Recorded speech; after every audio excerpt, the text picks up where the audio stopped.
আমার নাম সাবা, আমি একজন স্টুডেন্ট। আমি আপনাকে একটা প্রশ্ন করব জাকির ভাই।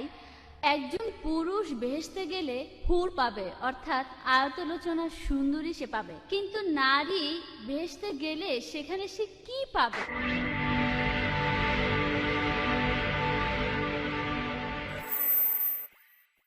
বোন, আপনি প্রশ্ন করলেন যে যখন কোনো পুরুষ জান্নাতে যাবে সে সেখানে হুর পাবে, সুন্দরী মহিলাদের। এখানে নারীরা কি পাবে তারা যখন জান্নাতে যাবে? পবিত্র কোরআনে এই হুর শব্দটার উল্লেখ আছে সব মিলিয়ে মোট 4টি জায়গায়। পবিত্র কোরআনে সূরা দুখানের 54 নম্বর আয়াতে উল্লেখ করা হয়েছে, এরপরে সূরা তুরের 20 নম্বর আয়াতে উল্লেখ করা হয়েছে, এরপরে সূরা রহমানের 72 নম্বর আয়াতে উল্লেখ করা হয়েছে, আর সবশেষে সূরা ওয়াকিয়ার 22 নম্বর আয়াতে উল্লেখ করা হয়েছে। আর এখানে বেশিরভাগ অনুবাদে, বিশেষ করে উর্দু অনুবাদে, এই হুর শব্দটার অনুবাদ করা হয়েছে যে সুন্দরী মহিলা। যদি এই হুর শব্দটার অর্থ হয়ে থাকে সুন্দরী মহিলা, তাহলে মহিলারা জান্নাতে গিয়ে কি পাবে?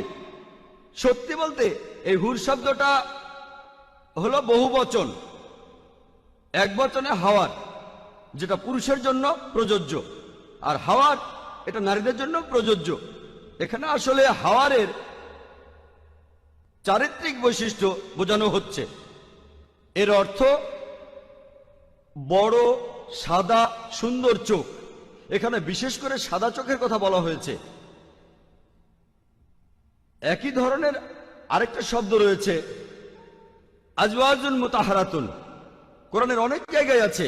সূরা বাকারার 25 নম্বর আয়াতে উল্লেখ করা হয়েছে এবং সূরা নিসার 57 নম্বর আয়াতে উল্লেখ করা হয়েছে। এখানে বলা হয়েছে আজওয়াজুন মুতাহারাতুন, যার অর্থ সঙ্গী বা সাথী। মোহাম্মদ আসাদ এই হুর শব্দটার অনুবাদ করেছেন স্বামী বা স্ত্রী, আর আব্দুল্লাহ ইউসুফ আলী তিনি অনুবাদ করেছেন সঙ্গী। তাহলে হুর শব্দটার অর্থ সঙ্গী বা স্বামী বা স্ত্রী। এটার আসলে কোনো লিঙ্গ নেই।